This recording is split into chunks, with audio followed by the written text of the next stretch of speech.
आखिरकार पाकिस्तान को उसके कर्मों की सजा दे ही दिया अमेरिका ने। लेकिन ये क्या, यूएई के साथ ऐसा क्यों किया अमेरिका ने? क्या यूएई पे जो गाज गिरा है वो रूस को समर्थन देने की वजह से हुआ है? तो वहीं दूसरी तरफ चीन ने अचानक से अपने मिलिट्री के लिए दिया आदेश। तो वहीं भारत की मदद को इस संकट के बीच भी बड़ी मिलिट्री पावर देने को तैयार हो गया है रूस। जानेंगे क्या है मामला, इसके अलावा बहुत कुछ। आइए जानते हैं इन खबरों को विस्तार से। पाकिस्तान के खिलाफ तो वैसे ही माहौल बन रहा था और ऊपर से रूस यूक्रेन जंग के बीच में बेगानी शादी में जैसे अब्दुल्ला दीवाना होता है वैसे पहुंचा इमरान खान अपने लिए और भी मुसीबत बुला रहा था। हुआ ये कि फ्रांस की राजधानी पेरिस में एफएटीएफ की बैठक हुई और पहले निर्णय लिए गए वो बाकी देशों के लिए लिए गए, सबसे लास्ट में पाकिस्तान के लिए निर्णय लिया गया। सस्पेंस बनाकर पूरा रखा गया कि पाकिस्तान को बिल्कुल अंत में ही पता चलेगा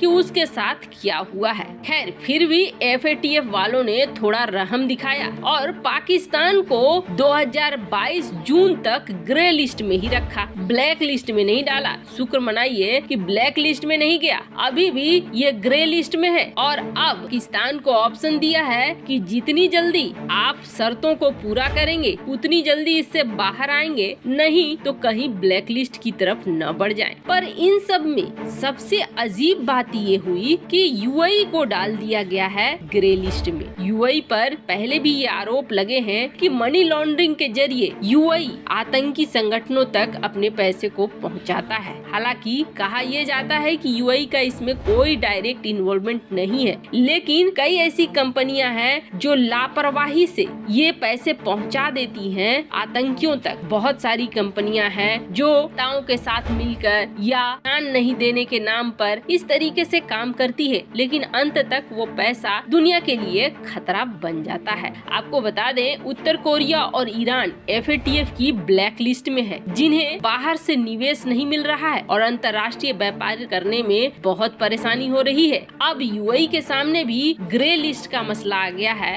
अब तुर्की, पाकिस्तान और यूएई ये तीनों ग्रे लिस्ट में हैं। यूएई पर ये एक्शन माना जा रहा था कि शायद टल जाएगा, ऐसा इसलिए कि यूएई के रिकॉर्ड इतने खराब नहीं रहे हैं जितने पाकिस्तान वगैरह के रहे हैं। पर कहा जा रहा है कि रूस की कैंप में झुकना यूएई के लिए थोड़ा महंगा पड़ा है और उसका ही असर इस दिशा में भी देखने को मिल रहा है। खैर जहाँ ये सब कुछ हो रहा है तो वहीं दूसरी तरफ एक बड़ी चीज देखने को मिल रही है जो डराने वाली भी है और तैयार करने वाली भी है। और अब जो दोस्ती भारत ने निभाई है रूस के साथ, वो रूस को निभाने का वक्त आ गया है। रूस यूक्रेन जंग से अगर देशों को कुछ समझ में आया तो यही समझ में आया कि अपने अपने पैर पर खड़े हो जाओ। जो अपने पैर पर खड़ा नहीं है, दूसरे के बल पर अगर युद्ध लड़ने की कोशिश कर रहा है तो उसके लिए सबसे बड़ी समस्या होगी। वहीं दूसरी बड़ी बात यही समझ में आई कि जिसकी लाठी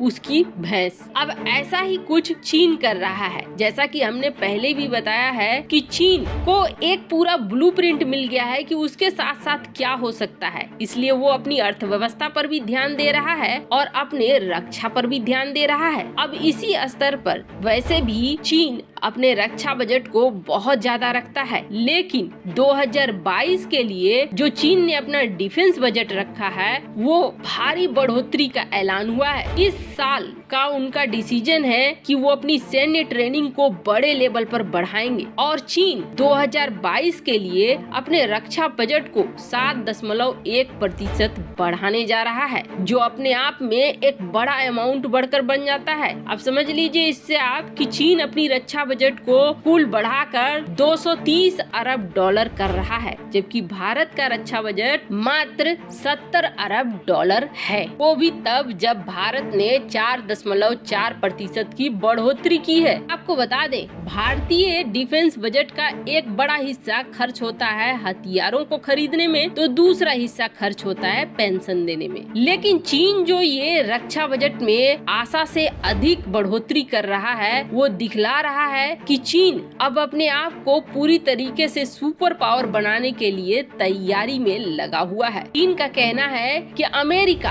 उकसाने वाली कार्रवाई करता है, हर महीने ने अपने युद्धपोतों को ताइवान स्ट्रेट में भेजता है, जासूसी विमानों को उड़ाता है, चीन के करीब परेशानी पैदा करता है और जापान, भारत और ऑस्ट्रेलिया क्वाड में बैठकर सुरक्षा के डायलॉग कर रहे हैं। ऐसे में चीन के ऊपर बड़ा खतरा है। ऑस्ट्रेलिया ने अमेरिका के साथ मिलकर ऑकस समझौता किया है, मतलब कि चीन को सैन्य रूप से घेरना चाह रहे हैं। भारत के साथ लगती सीमा पर भी गतिरोध को दूर किया जाना बाकी है, इसलिए हम अपनी सेना की ताकत को बढ़ा रहे हैं। ग्लोबल टाइम्स में छपी इस आर्टिकल के अनुसार चीन इस साल बजट में सबसे ज्यादा ध्यान दे रहा है अपने J-20 स्टील्थ फाइटर जेट पर और परमाणु हथियारों के जखीरे को और भी ज्यादा मॉडर्न बनाना चाह रहा है। चीन चाह रहा है कि साल 2049 तक दुनिया की टॉप लेवल की आर्मी हो चीन के पास, पर ये समस्या है कि चीन जिस तरीके से सैन्य तैयारी कर रहा है, ये सैन्य तैयारी भारत और ताइवान दोनों के लिए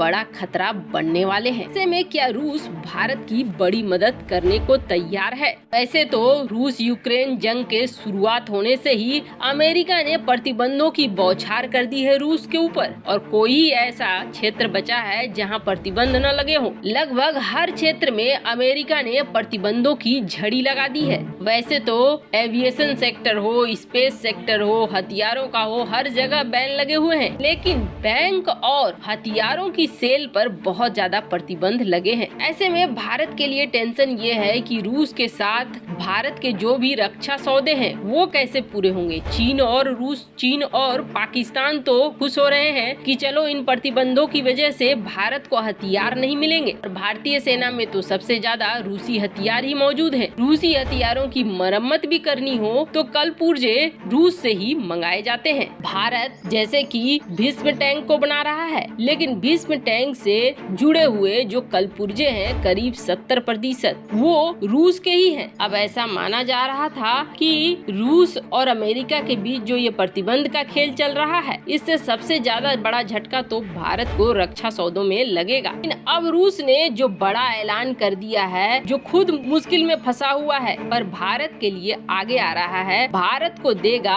बड़ी मिलिट्री पावर। भारत में जो रूस के राजदूत हैं डेनिस अलापोव, उन्होंने साफ किया है कि भारत के साथ जितने भी रक्षा सौदे हुए हैं वो हर हाल में पूरे किए जाएंगे। यहाँ तक कि किसी सैन्य हार्डवेयर की सप्लाई में रूस कोई दिक्कत नहीं आने देगा। और राजदूत ने ये भी कहा कि प्रतिबंधों को बेकार करने के लिए जो तंत्र होते हैं, वित्तीय तंत्र, जो सिस्टम होता है, वो हम दोनों देशों के बीच पहले से मौजूद है, इसलिए भारत को बड़ी मिलिट्री पावर देने में कोई भी दिक्कत नहीं आने वाली है। और S-400 को लेकर भी रूस ने यही कहा कि कोई भी बाधा नहीं रोकेगी S-400 की डिलीवरी और भारत को ये मिलेगी। ऐसे आपको क्या लगता है, क्या हमें भी अपने रक्षा बजट को बढ़ाना चाहिए? कमेंट कर अपनी राय जरूर बताएं। जल्द मिलते हैं अगले वीडियो में नई खबर के साथ।